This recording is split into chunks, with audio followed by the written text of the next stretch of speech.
Hello, dear students. Welcome to Nidhi Science Academy. Yesterday we have studied chapter 5. Now today we will study chapter 6 Anatomy of Flowering Plants. Flower का detail में structure बाकी सब चीज़ें उससे related हम पढ़ चुके हैं चैप्टर 5 में. अब हम पढ़ेंगे कि anatomy of flowering plants. Okay, तो चैप्टर 6 में क्या है? Structural similarities and variation in the external morphology of the larger living organism. हमने देख लिया कुछ सिमिलरिटी है, कुछ वेरिएशन है मॉर्फोलॉजी वाले चैप्टर में, है ना. फ्लावर का भी हमने मॉर्फोलॉजी देखा, पर सब में डिफरेंस है, चाहे प्लांट्स हो चाहे एनिमल्स हो. तो अगर हम इंटरनल स्ट्रक्चर पढ़ते हैं तो भी सिमिलरिटी है और डिफरेंसेस हैं. आउटर स्ट्रक्चर पढ़ते हैं तो भी कुछ चीज़ें सेम हैं, कुछ चीज़ें अलग हैं. तो ये जो चैप्टर है ये इंट्रोड्यूस करता है आपको इंटरनल स्ट्रक्चर और फंक्शनल ऑर्गेनाइजेशन हायर प्लांट्स के क्या है ना. अंदर का उनका स्ट्रक्चर क्या है और फंक्शन क्या है. तो इंटरनल स्ट्रक्चर का जब स्टडी करते हैं तो उसको क्या बोलते हैं? Study of internal structure of plant is called anatomy. ठीक है. और सेल आपको पता है बेसिक यूनिट है सभी ऑर्गेनिज्म का. और जब सेल ऑर्गेनाइज करते हैं टिश्यू बनते हैं, और टिश्यू ऑर्गेनाइज होते हैं तो ऑर्गन्स बनते हैं. और डिफरेंट ऑर्गन्स जो हैं in plant show difference in their internal structure. ठीक है. तो ये हम पहले भी पढ़ सकते. एंजियोस्पर्म में क्या मोनोकोट भी होते हैं, डाइकोट्स भी होते हैं. ये भी एनाटॉमिकली डिफरेंट होते हैं. और इंटरनल स्ट्रक्चर हमें क्या शो करता है? एक तो कैसे डिफरेंट है मोनोकोट डाइकोट, और साथ में भी शो करता है कि एडेप्टेशन कैसा है अलग अलग इन्वायरमेंट के साथ, डाइवर्स इन्वायरमेंट के साथ कैसा स्ट्रक्चर है ना. प्लांट्स में भी प्लांट सेल होते हैं, सेल यूनाइट होके बनाते हैं टिश्यू. ओके. और टिश्यू ऑर्गेनाइज होके बनाते हैं ऑर्गन्स. तो डिफरेंट ऑर्गन्स के डिफरेंट इंटरनल स्ट्रक्चर होते हैं. टिश्यू क्या है? ग्रुप ऑफ सेल्स हैं और एक कॉमन फंक्शन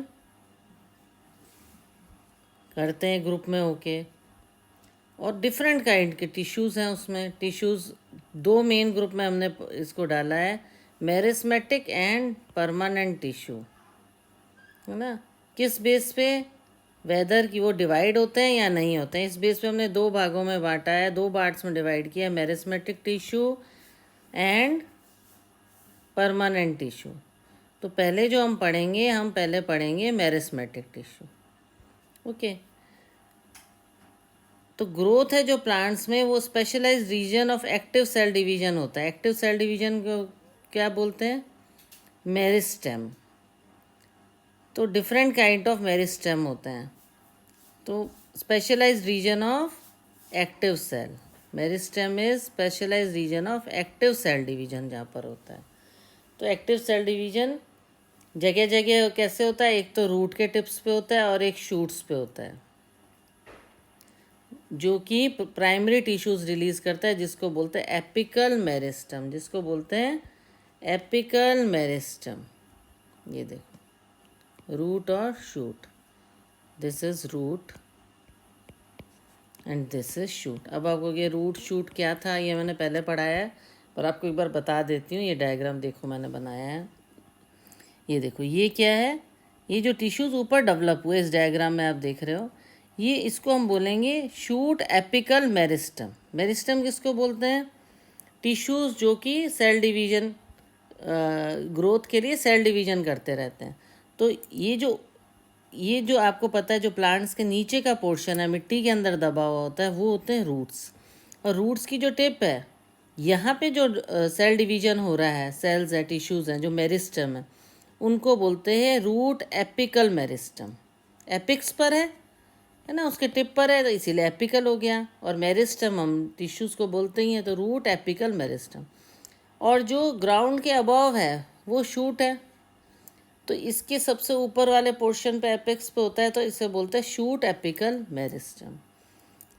और ये जो नोड्स जो हैं बनते हैं लीव्स के नीचे में, जो नोड्स होते हैं उसको बोलते हैं, और यहाँ टिश्यूज़ डेवलप होते हैं इंटर कैलरी मेरिस्टम. ओके. और ये जो स्टेम है, स्टेम में जो टिश्यूज डिवीजन, अब देखो अलग अलग पार्ट्स के अलग अलग डिवीजन होगा तभी तो प्लांट ग्रो करेगा ना। तो रूट पे जो होगा रूट एपिकल मेरिस्टम, शूट पे होगा shoot meristem, shoot apical meristem, और जो लीव्स और स्टेम के बीच में ये जो एरिया है इसको बोलेंगे इंटर कैलरी, है ना। जैसा कि नाम है कि बीच में जो डेवलप होता है तब यहाँ लीव्स डेवलप होती है, ब्रांच डेवलप होती है ड्यू टू सेल डिवीजन, तो उसको बोलते हैं इंटर कैलरी मेरिस्टम। और जो ये स्टेम में डेवलप होता है this is lateral meristem. Okay, clear. अब इसका ये जो डायग्राम, अब आप इसको देखिए। अब ये इसने एपिकल मेरिस्टम बताया है रूट का, हमने देख लिया। ये रूट कैप बताई है इसने, रूट का एपेक्स बताया, और इनिशियल रूट कैप ये रही, ये बाहर वाला पोर्शन, ये इनिशियल ऑफ सेंट्रल सिलेंडर और कॉर्टेक्स हो गया इसका। ये है आपका रूट एपिकल मेरिस्टम। ओके, जब हमने टिप बोला था उसके ऊपर क्या क्या चीज़ें हैं, इनिशियल्स ऑफ रूट कैप और रूट कैप, उसके बाद रूट एपिकल मेरिस्टम आएगा, उसके बाद प्रोटोडर्म आएगा, फिर कॉर्टेक्स आएगा, फिर सेंट्रल सिलेंडर आएगा। ये एकदम रूट एपिकल मेरिस्टम का इंटीरियर स्ट्रक्चर इसने दिखाया। ओके, और ये क्या है, शूट, शूट एपिकल मेरिस्टम। तो उसका डिटेल में जो डायग्राम बताया है उसमें ये लीफ प्रीमोर्डियम है, ये शूट एपिकल मेरिस्टम जोन है, ये एक्सिलरी बड है, और ये डिफरेंशिएटिंग वास्कुलर टिश्यू है। ओके, तो इस तरह से इसने दोनों को डिटेल स्ट्रक्चर बताया है इसके अंदर। तो इसको आप जैसे जैसे पढ़ते जाएंगे आपको क्लियर होता जाएगा। तो ये आपका हो गया डिफरेंशियल वास्कुलर टिश्यू, ये एक्सिलरी बड हो गया, ये शूट एपिकल मेरिस्टम हो गया, टिश्यूज़ हो गए, और ये लीफ फर्मोडियम। उसके बाद यहाँ से और ये डेवलप होके ग्रो करेगा। अब इसका थोड़ा डायग्राम देख के आपको क्लियर हुआ होगा। रूट एपिकल मेरिस्टम क्या होता है, टिप ऑफ द रूट पे होता है, अभी मैंने बताया। और shoot apical system occupies the distant most region of stem axis, एक तरह से स्टेम एक्सेस को पूरा ही कवर कर लेता है। During the formation of leaves, जब पत्तियाँ बनती हैं और जो स्टेम लंबी होती है तो कुछ सेल क्या होते हैं पीछे रह जाते हैं, शूट एपिकल मेरिस्टम के, ये क्या बनाते हैं, एक्सिलरी बड बनाते हैं। ठीक है, और ये एक्सिल्स क्या बनाती हैं, एक्सिल बन जाते हैं लीव्स के, और ये ब्रांच बनाते हैं और फ्लावर बनाते हैं। ठीक है, कुछ वापस से मैं समझा देती हूँ। कुछ जो एपिकल, जब इलोंगेशन होता है लीव्स का, इलोंगेशन होता है स्टेम का शूट एपिकल मेरिस्टम में, तो जैसे जैसे पत्तियाँ बनती हैं और जो तना है पेड़ का, मतलब स्टेम है, वो जब बढ़ने लगता है तो कुछ सेल पीछे रह जाते हैं, तो वो शूट एपिकल मेरिस्टम बनाते हैं ना। तो जो फ्रॉम शूट एपिकल मेरिस्टम में क्या होता है, कुछ सेल लेफ्ट बिहाइंड होते हैं, वो एक्सिलरी बड बनाते हैं जो हमने अभी दिखाया था। और ये एक्सिल ऑफ लीव्स में होता है, और ये ब्रांच और फ्लावर भी बनाता है। देखते हो ना, छोटा सा बड्स निकलता है लीव के पास, फिर या तो वो फूल बन जाता है या एक और ब्रांच निकल जाती है उससे। और मैच्योर टिश्यू के बीच में जो बनता है उसे बोलते हैं इंटर कैलरी मेरिस्टम, उसको बोलते हैं इंटर कैलरी मेरिस्टम। ये देखो मैंने इसमें बताया था, ये ऊपर जो प्लांट है ये लेटरल मेरिस्टम है और ये इंटर कैलरी मेरिस्टम। ओके, तो ये अलग अलग टिश्यूज़ के काम है, ये लेटरल मेरिस्टम है, ये इंटर कैलरी मेरिस्टम है। मेरिस्टम क्या है, टिश्यूज़ हैं, टिश्यूज़ की ग्रोथ है ना। मेरिस्टम क्या है, active cell division, specialised region active cell division. Okay, तो ये एक्सिलरी बड होती है, वो एक्सेल और लीव और ब्रांच और ट्री बनाती है, और इसको इंटर कैलरी मेरिस्टम भी बोलते हैं, है ना। मैच्योर टिश्यूज़ के बीच में आता है जो, ये किस में मिलता है, ग्रासेस और कुछ पार्ट जैसे होते हैं, जैसे ग्रेजिंग से, मतलब जैसे जो एनिमल्स हैं खा जाते हैं कुछ पार्ट्स पौधों के, तो ग्रेजिंग से वो जब हर्बीवोर्स खा जाते हैं, गाय बकरी है तो वो पार्ट्स वापस उग जाते हैं, किससे, इंटर कैलरी मेरिस्टम से। किससे, इंटर कैलरी मेरिस्टम से।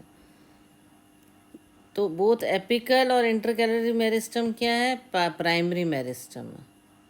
Okay, they appear early in life of plant, early आ जाते हैं प्लांट की लाइफ में प्राइमरी मेरिस्टम, और प्राइमरी बॉडी बना देते हैं प्लांट की। ओके, और कुछ मेरिस्टम जो हैं, टिश्यूज़ जो हैं, सेल डिवीजन है, वो बाद में आते हैं। Mature region occurs in mature region of root and shoots. क्या बनाते हैं वो? वुडी एक्सेस बनाते हैं, उसका जो तना है, एक्सेस है, उसको और लकड़ी जैसा बना देते हैं।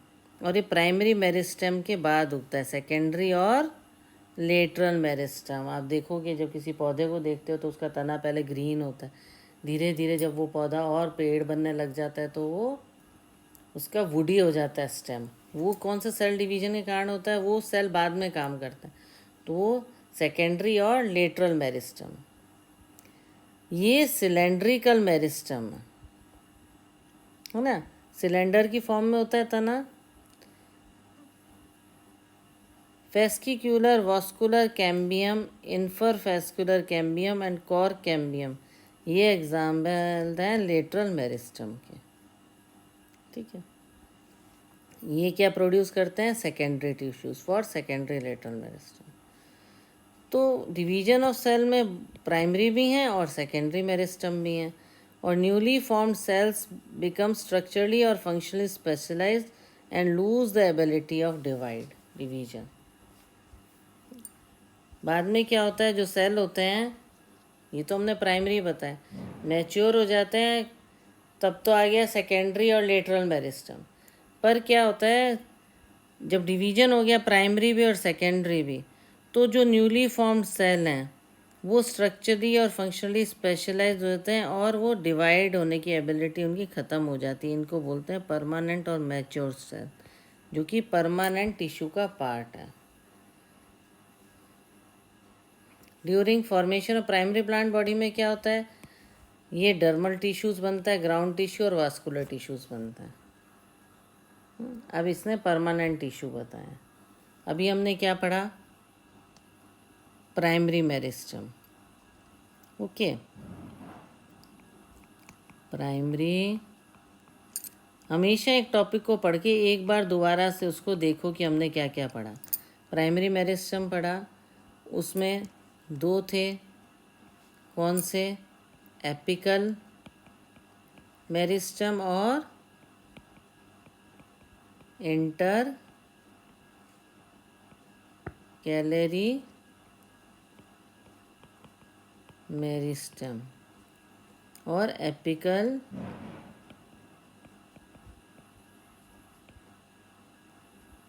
है ना, एपिकल मेरिस्टम और इंटरकैलरी मेरिस्टम।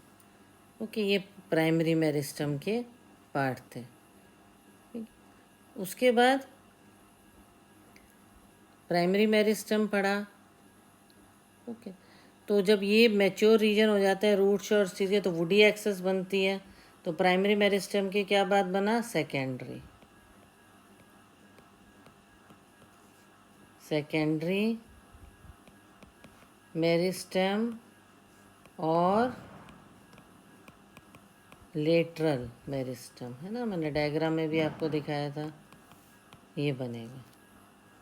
ठीक है, तो इस तरह से हम सेकेंडरी मेरिस्टम बना, मैच्योर सेल बना, और फिर उसके बाद प्राइमरी और सेकेंडरी के बाद कौन सा बनेगा? जब एबिलिटी टू डिवाइड ख़त्म हो जाएगा, परमानेंट।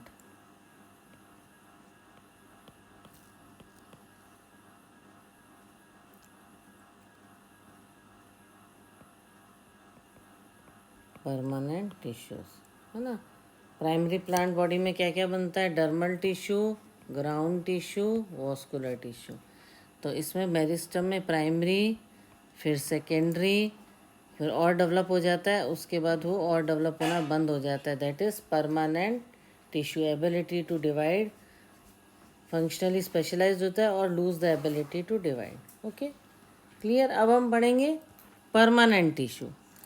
तो सेल जो होते हैं परमानेंट टिश्यू के, अभी हमने बताया था, they do not generally divide, वो डिवाइड नहीं होते। मीन्स प्लांट पूरा ग्रो हो गया प्राइमरी टिश्यूज़ में, उसके बाद वो पूरा मैच्योर होके वुडी हो गई उसकी ट्रंक, उसके बाद उसकी और ग्रो नहीं होती, जनरली डिवाइड नहीं होता, वो परमानेंट टिश्यूज़। तो परमानेंट टिश्यूज़ डिवाइड नहीं होते। परमानेंट टिश्यूज़ का वर्क ही क्या है? They having all cells similar structure and function and are called simple tissue. सब स्ट्रक्चर फंक्शन सेम होता है, इसको सिंपल टिश्यू बोलते हैं। Permanent tissues have many different types of cells, बहुत डिफरेंट टाइप के सेल्स होते हैं, इसको कहते हैं। जिनमें एक जैसे होते हैं उनको सिंपल टिश्यू कहते हैं, और जिसमें अलग अलग होते हैं उनको उनको कॉम्प्लेक्स टिश्यू बोलते हैं।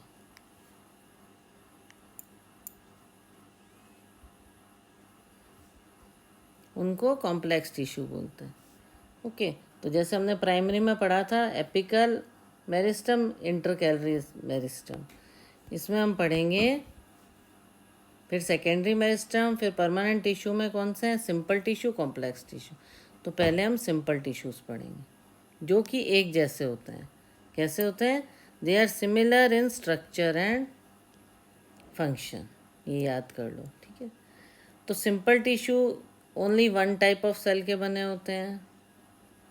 कौन कौन से हैं? Parenchyma, collenchyma and sclerenchyma. Sclerenchyma, ये देखो फिगर बना हुआ है। ओके, तो सबसे पहले ये बना हुआ है, दिस इज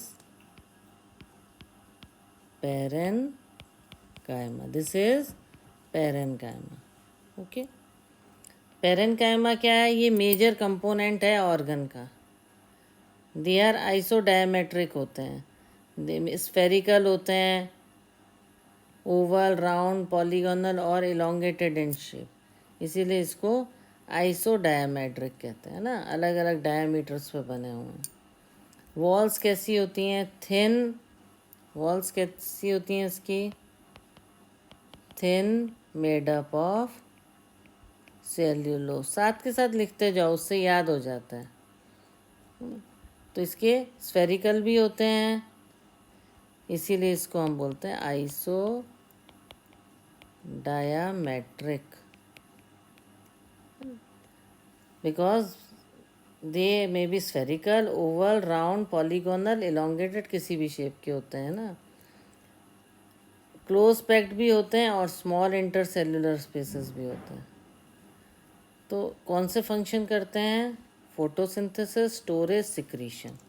इनका क्या फंक्शन है? ये इंटरसेल्युलर स्पेसेस हैं, इनका क्या फंक्शन है? फोटोसिंथेसिस होता है ना प्लांट में, छोटी क्लासेस से पढ़ते आ रहे हो, तो उसमें टिश्यूज़ कौन से रिस्पॉन्सिबल हैं? पेरेनकाइम। स्टोरेज में काम आता है, और सिक्रीशन, ये इसका वर्क है, किसका? पेरेनकाइम। ओके, फिर सेकंड हमारे पास है, सेकंड बताया कोलेनकाइम,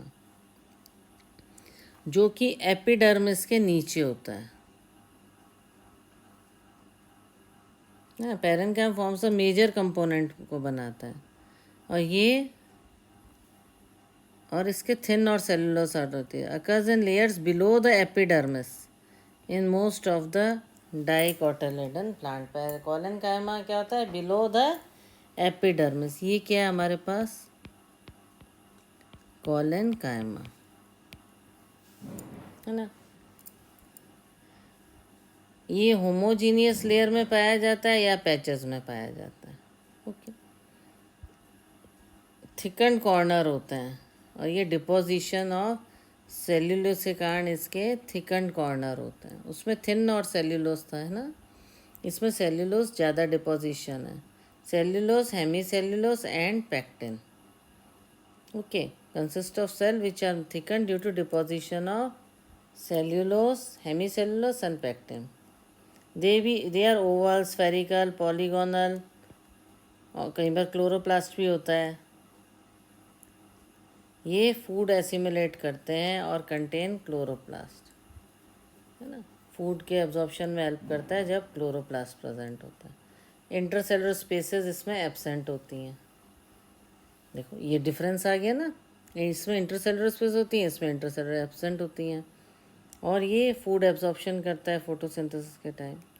दे provide mechanical support to the growing part of the plant. Young stem और पेटियोल को ये हेल्प करता है। They provide mechanical support, main इनका क्या है, टू प्रोवाइड। बाकी चीज़ें तो याद करनी है, पर मान लो एक शॉर्ट क्वेश्चन में आ जाता है तो आपको कंफ्यूज नहीं होएगा। They provide mechanical support to plant. Okay, तो उससे क्या डिफरेंस है, इसमें थिन सेल्यूलोस लेयर है, इसमें थिकंड सेल्यूलोस लेयर है ना। प्रोटोप्लाज्म में वैक्यूल है, सेल वॉल है, और जब क्लोरोप्लास्ट प्रेजेंट होता है तो फोटोसिंथेसिस होता है, एसिमिलेशन ऑफ फूड होता है। They provide mechanical support. इसमें थिन सेल्यूलोस वायर है ना, थिन सेल्यूलोस वॉल है। इसमें डिपोजिशन ऑफ सेल्यूलोस है। इसमें इंट्रासेलुलर स्पेसेस हैं, इसमें इंट्रासेलुलर स्पेसेस नहीं है। उसकी जगह इसमें थिकंड सेल वॉल है, सेल्यूलोस है, पैक्टेन है। हेमीसेल्यूलोस के कारण वो डिपोजिशन है, थिक है कॉर्नर्स उसके, है ना, थिकंड कॉर्नर्स है। ओके, ये कॉलेनकाइमा हो गया। ये मेनली मैकेनिकल सपोर्ट भी देता है और इसका काम है फोटोसिंथेसिस, स्टोरेज, सिक्रीशन। ये भी करता है फोटोसिंथेसिस अगर क्लोरोप्लास्ट प्रेजेंट है तो। फिर थर्ड है हमारे पास स्क्लेरेनकाइमा। इसको लिख लो पहले, स्क्लेरेनकाइमा। तो इसमें कौन से सेल होते हैं, लॉन्ग नैरो सेल्स होते हैं, thick and lignified cell wall होती है, फ्यू न्यूमरस पिट्स होते हैं। लिग्निफाइड मतलब लिग्निन की बनी होती है, लिग्निन एलिमेंट की। ये इलोंगेटेड नैरो सेल्स होते हैं, इनसे बताया भी ये फाइबर उसका ल्यूमन थिक सेल वॉल होता है। ओके, न्यूमरस पिट्स होते हैं इसके अंदर, ये देखो, ये इसकी पहचान है।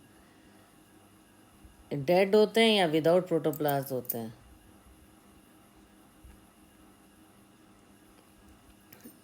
फाइबर होते हैं या स्क्लेरेट्स होते हैं। The fibres are thick walled elongated and pointed cell. ये फाइबर बनाया है,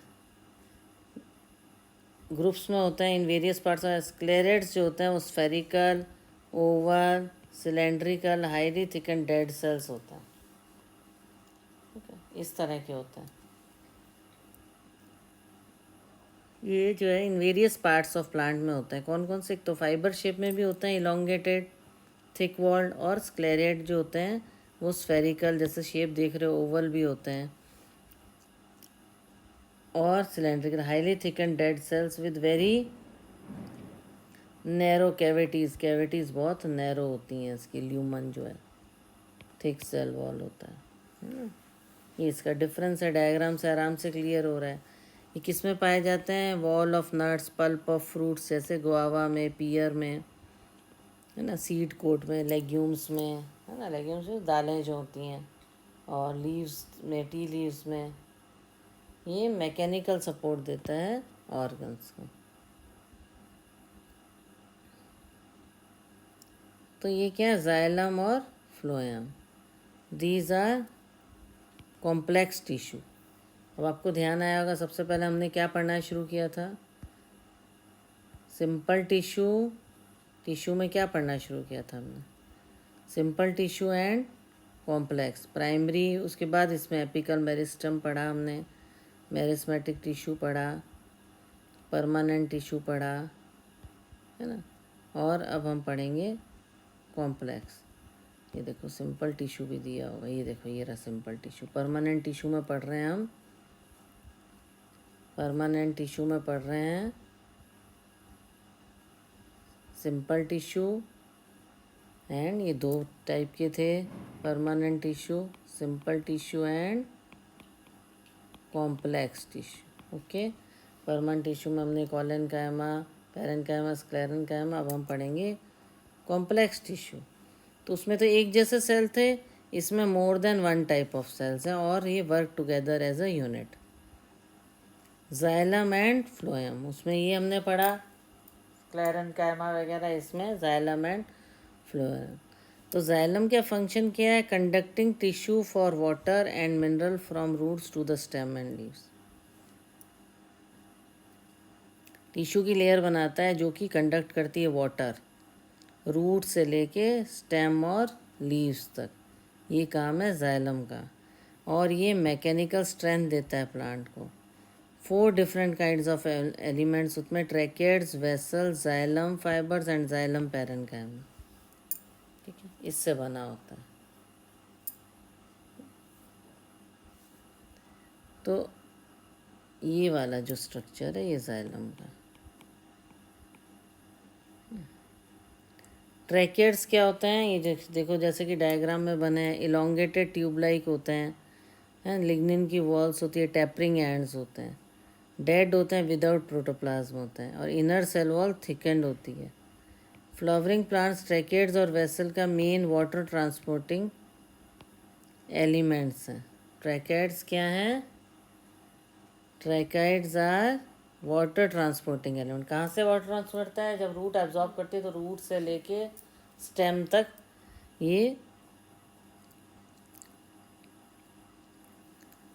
वाटर प्रोवाइड करते हैं, वाटर और मिनरल्स। वाटर ट्रांसपोर्टिंग एलिमेंट का काम करता है। और vessel, long cylindrical tube like structure made up of many cells called vessel member. इसमें भी लिग्निफाइड वेल्स होती है, लार्ज सेंट्रल कैविटी होती है।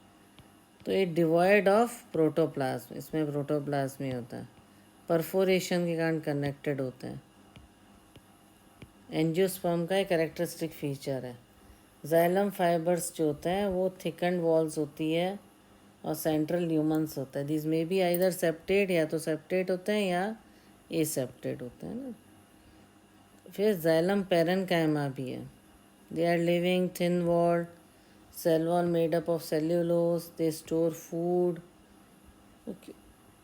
Ray of parenchymatix. Parenchymatic tissue की हेल्प से रेडियल कंडक्शन ऑफ वाटर होता है, रेडियल कंडक्शन ऑफ वाटर होता है।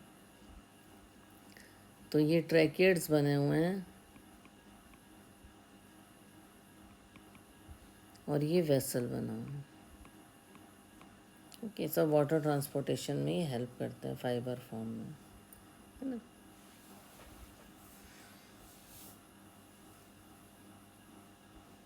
The radial conduction of water takes place by the ray of parenchymatous cell.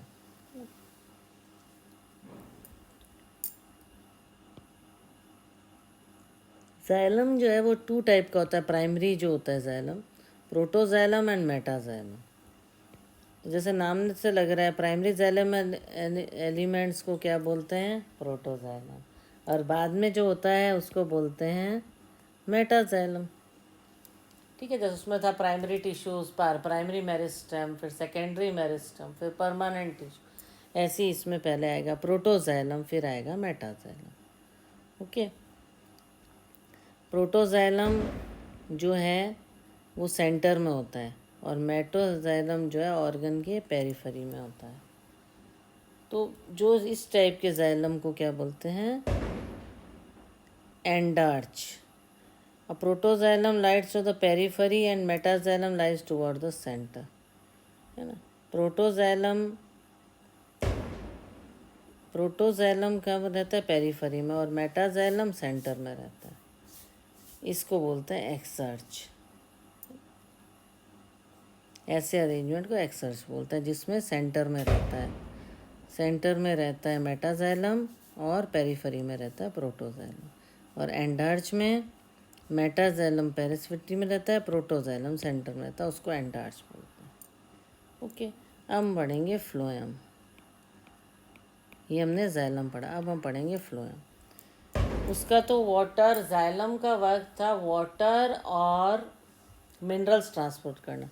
Phloem का काम है फूड मटेरियल्स लीव्स से लेके अदर पार्ट्स प्लांट को पहुंचाना। लीव्स से लेना और अदर पार्ट्स ऑफ प्लांट को पहुंचाना। तो जब फोटोसिंथेसिस होता है और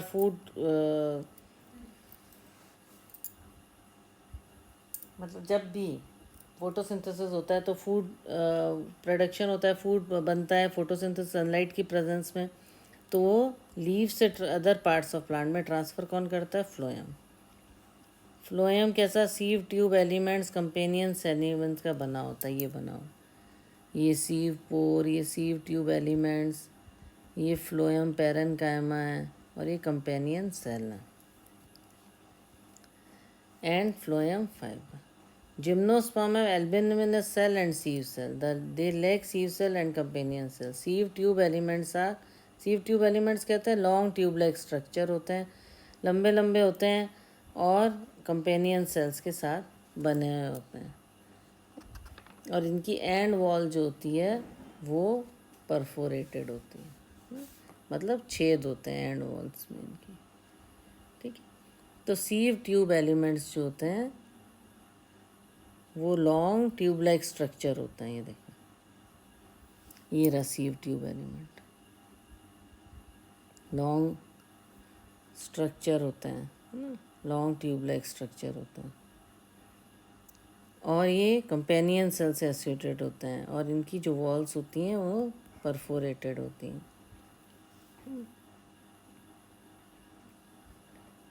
पेरिफेरल साइटोप्लाज्म होता है, लार्ज वैक्यूल होता है, पर ये न्यूक्लियस लैक करता है। ठीक है, लार्ज वैक्यूल होता है पर ये न्यूक्लियस लैक करता है। तो उसके सीव ट्यूब एलिमेंट्स का बता रहा है, इलॉन्गेटेड होते हैं, परफोरेटेड होते हैं, है ना, अरेंज्ड लॉन्गिट्यूडनली होते हैं, कंपेनियन सेल होते हैं इनके साथ, और एंड वॉल्स इसकी, ये देखो ये रहा कंपेनियन सेल्स, ये इसके कंपेनियन सेल है। ये सीव ट्यूब एलिमेंट हो गया, ये सीव पोर है, ये फ्लोएम पेरेन्काइमा है। और सीव ट्यूब्स का जो है वो किससे कंट्रोल रहता है function, nucleus of companion sales, क्योंकि ये स्पेशलाइज्ड पेरेन्काइमेटिक सेल है ना। सीव ट्यूब्स आर,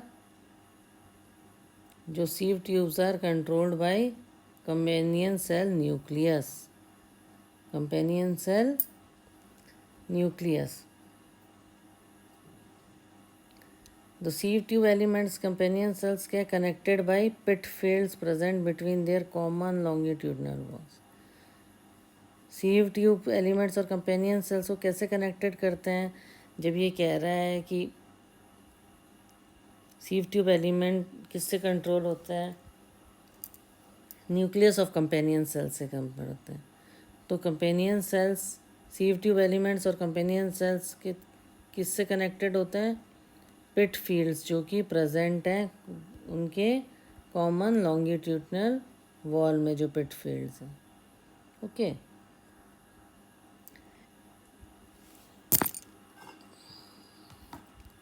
अब है फ्लोएम पेरेन्काइमा।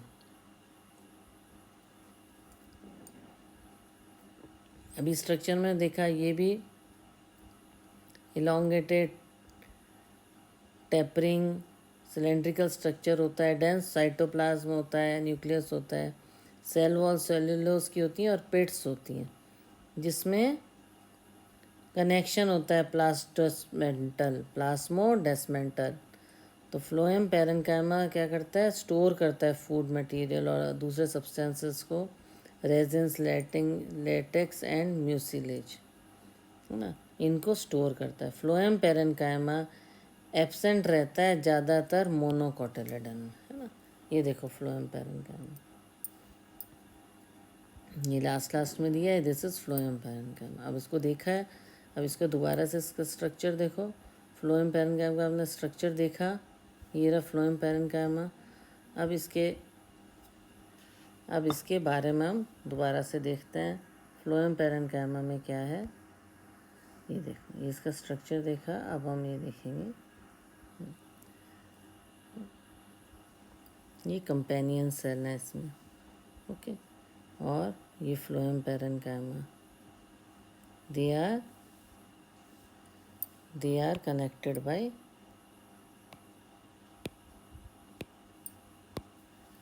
ये रहा फ्लोएम पेरेन्काइमा, ओके। ये इलोंगेटेड टेपरिंग सिलेंड्रिकल सेल्स होते हैं, डेंस साइटोप्लाज्म होता है, ओके। इसमें सीव ट्यूब एलिमेंट्स मैंने बता दिया था, ओके। पेरिफेरल साइटोप्लाज्म, फिर इनका फंक्शन अपन ने देखा, फिर फ्लोएम पेरेन्काइमा का देखा, इसमें पिट्स होते हैं, अभी देखा ना ग्रीन कलर का, और प्लास्मोडेस्मेंटल कनेक्शन होता है। तो उससे क्या होता है, दे स्टोर फूड्स मटेरियल जैसे रेजिन, लेटेक्स, इनको स्टोर कर लेते हैं, फ्लोएम फाइबर्स ही प्रेजेंट होते हैं, जिसमें स्क्लेरन कैमेटस सेल होता है, जो कि प्राइमरी फ्लोएम में प्रेजेंट नहीं होते, सेकेंडरी फ्लोएम में प्रेजेंट होते हैं। ये भी इलोंगेटेड अनब्रांच्ड नीडल लाइक होते हैं। तो दीज फाइबर क्या मैच्योर हो जाते हैं तो प्रोटोप्लाज्म लूज करके डेड हो जाता है। तो जूट, फ्लैक्स एंड हेम्प के फाइबर्स यूज़ किए जाते हैं commercially. Primary fibre consist of narrow sieve tubes and referred to as protoplasm, और जो लेटर फ्लोएम बनता है उसको बोलते हैं मेटाफ्लोएम। ओके, इसके यूजेस यहाँ बताए हैं इसने, है ना। कमर्शियली यूज़ किया जाता है इसको किस किस में, फ्लैक्स फाइबर को जूट, फ्लैक्स और हेम्प में। और वैसे फ्लोएम का क्या काम है, store food material like resins, latex and mucin. Okay, ऐसे एक एक फंक्शन याद करना है तो इसको बार बार आप रीड करो, बार बार रीड करोगे तो और क्लियर होता जाएगा। साथ में इसका डायग्राम बार बार देखो कि ये कंपेनियन सेल है, ये फ्लोएम पैरेन्काइमा है, ये सीव ट्यूब एलिमेंट है, और ये इसके न्यूक्लियस से इसको स्टोरेज मिलता है फूड का। तो रेगुलेट होता है एक तरह से, है ना। जैसे इसमें हमने ये पढ़ा था, डेंस साइटोप्लाज्म होता है, पिट फील्ड्स होती हैं, अभी हमने इस सब का तो पढ़ा था, है ना। Sieve tubes are controlled by nucleus of companion cells. तो इसका जितना स्ट्रक्चर याद रहेगा, पहले एग्ज़ाम में हमेशा पहले स्ट्रक्चर बना लो, फिर स्ट्रक्चर बनाने के बाद वन बाय वन उसको डिस्क्राइब करते चले जाओ। स्ट्रक्चर बनाने से आपको अपने आप याद आ जाएगा किसका क्या फंक्शन है। अब नेक्स्ट है द टिश्यू सिस्टम, है ना। हमने सिंपल सेल पढ़े, फिर कॉम्प्लेक्स सेल पढ़े, है ना। कॉम्प्लेक्स सिंपल टिश्यू पढ़े, कॉम्प्लेक्स टिश्यू पढ़े। अब क्या है, जैसा हमें पता ही है, cell group of cell tissue बनाता है, ग्रुप ऑफ टिश्यू ऑर्गन बनाता है, group of organ organ system बनाता है। तो टिश्यू का एक टिश्यू जब ग्रुप करता है तो टिश्यू सिस्टम बनाता है ना। तो अब हम देखेंगे how tissue very depending on their location. जैसे प्लांट बॉडी में अलग अलग टिश्यू लोकेशन के हिसाब से कितने अलग अलग टिश्यू हैं, उनकी क्या लोकेशन है, उसकी स्ट्रक्चर और लोकेशन के हिसाब से 3 टाइप ऑफ टिश्यू सिस्टम है। कौन सा, एपिडर्मल, ग्राउंड और फंडामेंटल टिश्यू सिस्टम, वास्कुलर और कंडक्टिव टिश्यू सिस्टम। जिसमें पहला है एपिडर्मल टिश्यू सिस्टम। कौन कौन सा है, एपिडर्मल टिश्यू सिस्टम, है ना, और ग्राउंड और फंडामेंटल टिश्यू सिस्टम, वास्कुलर और कंडक्टिव टिश्यू सिस्टम। तो 3 टाइप ऑफ टिश्यू सिस्टम बताए हैं इसने, पहला ये, दूसरा ये, और तीसरा वास्कुलर और कंडक्टिव टिश्यू सिस्टम, दूसरा था ग्राउंड और फंडामेंटल, और पहला एपिडर्मल, है ना। तो जो आउटर कवरिंग होती है स्किन है, वो एपिडर्मल टिश्यूज़ होते हैं। जो होल प्लांट बॉडी का आउटर एरिया है वो किस, epidermal tissue system outer most covering बनाता है पूरी प्लांट बॉडी की। और इसमें एपिडर्मल सेल होते हैं, स्टोमेटा होता है, एपिडर्मल अपेंजेस होते हैं, ट्रैकोमोस एंड हेयर्स होते हैं। सबसे आउटर लेयर को एपिडर्मिस बोला जाता है। और इलोंगेटेड और कम्पैक्टली अरेंज सेल किस तरह के उसमें होते हैं, उसमें completely arranged which forms a continuous layer। Epidermis शुरू से सिंगल लेयर होता है। एपिडर्मल सेल्स क्या होते हैं, पैरेन्काइमेटस होते हैं, और small amount of cytoplasm lining the cell wall and a large vacuole. Large vacuole होता है और लाइनिंग ऑफ सेल वॉल होता है, पैरेन्काइमेटस सेल होता है। और आउटसाइड का जो ऑफन है वैक्सी थिक लेयर होती है जिसको क्यूटिकल बोलते हैं, जो कि लॉस ऑफ वाटर से, वाटर का लॉस होने से बचाती है। क्यूटिकल रूट्स में एब्सेंट होती है, ठीक है, क्लियर। क्यूटिकल लेयर होती है क्योंकि रूट्स में एब्सेंट होती है। स्टोमेटा एपिडर्मिस में प्रेजेंट होता है, लीव्स की आउटर लेयर में। स्टोमेटा क्या करता है, ट्रांसपीरेशन एंड, अर्लियर क्लासेस में पढ़ा होगा, ट्रांसपीरेशन एंड गैसेस एक्सचेंज में हेल्प करता है स्टोमेटा। और stomata composed of 2 bean shaped cell known as guard cell, है ना। स्टोमेटा ट्रांसपीरेशन और गैसेस एक्सचेंज में काम आता है। Each stoma is compose of two bean shaped cell known as guard cell. इनको क्या बोलते हैं? गार्ड सेल, जिसके अंदर एक स्टोमेटल पोर होता है। ओके। ग्रासेस में जो गार्ड सेल होते हैं वो डम्बेल शेप होता है। ग्रास में जो होते हैं वो डम्बेल शेप होता है। ये रहे, ये डम्बेल शेप्ड है।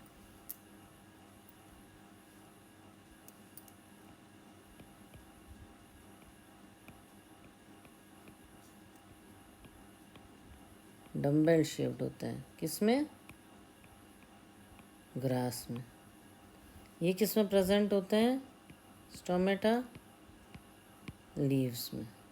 ये वाले लीव्स में प्रेजेंट होता है, ये ग्रास में प्रेजेंट होता है डम्बेल शेप। ये बीन शेप्ड होता है। ओके। तो जो गार्ड सेल्स होती हैं ये थिन होती हैं और इनर वॉल्स जो होती हैं इनकी हाईली थिकन्ड होती हैं। तो गार्ड सेल में क्या होता है? क्लोरोप्लास्ट होता है ना। ये देखो, ये रहा गार्ड सेल में क्या होता है? क्लोरोप्लास्ट होता है। ये रहे इसके गार्ड सेल, ये रहे गार्ड सेल में क्लोरोप्लास्ट होता है और ये रेगुलेट करता है opening and closing of stomata की ओपनिंग और क्लोजिंग में। ये एपिडर्मिस बता दिया, ये सब्सिडरी सेल बता दिए, उसके बाद क्लोरोप्लास्ट, गार्ड सेल, फिर ये क्लोरोप्लास्ट। ओके। और ये स्टोमेटल पोर हो गया। ओके। तो sometime a few epiderms in the vicinity of guard cell become specialized in their shape and are known as subsidiary cell. subsidiary cell किसको बोलते हैं? जो स्पेशलाइज, उनकी स्पेशलाइज शेप बन जाती है कुछ एपिडर्मल सेल्स की, गार्ड सेल्स के साथ रह के उनकी एक अलग सी शेप बन जाती है। तो और उनके प्रोटेक्शन के लिए स्पेशलाइज इन शेप उनको सब्सिडरी सेल बोलते हैं। तो stomatal aperture, guard cell and the surrounding subsidiary cell, ये सब बना के बनता है स्टोमेटल एपेरेटस। क्या बनता है? Stomatal apparatus. ये जो डायग्राम दिया हुआ है इसमें गार्ड सेल ये रहे, ये डम्बेल शेप होता है। तो cell of epidermis bear a number of hairs. इसमें एपिडर्मिस की लेयर में बहुत सारे हेयर्स होते हैं। Root hairs, unicellular elongation of epidermal cell, है ना। ये वाटर एब्जॉर्ब करने में हेल्प करते हैं और मिनरल्स लेने में हेल्प करते हैं सॉइल से। जितना भी स्टेम होती है उसके एपिडर्मल हेयर को ट्राइकोम्स कहते हैं। क्या कहते हैं? ट्राइकोम्स। स्टेम के जितने एपिडर्मिस हैं।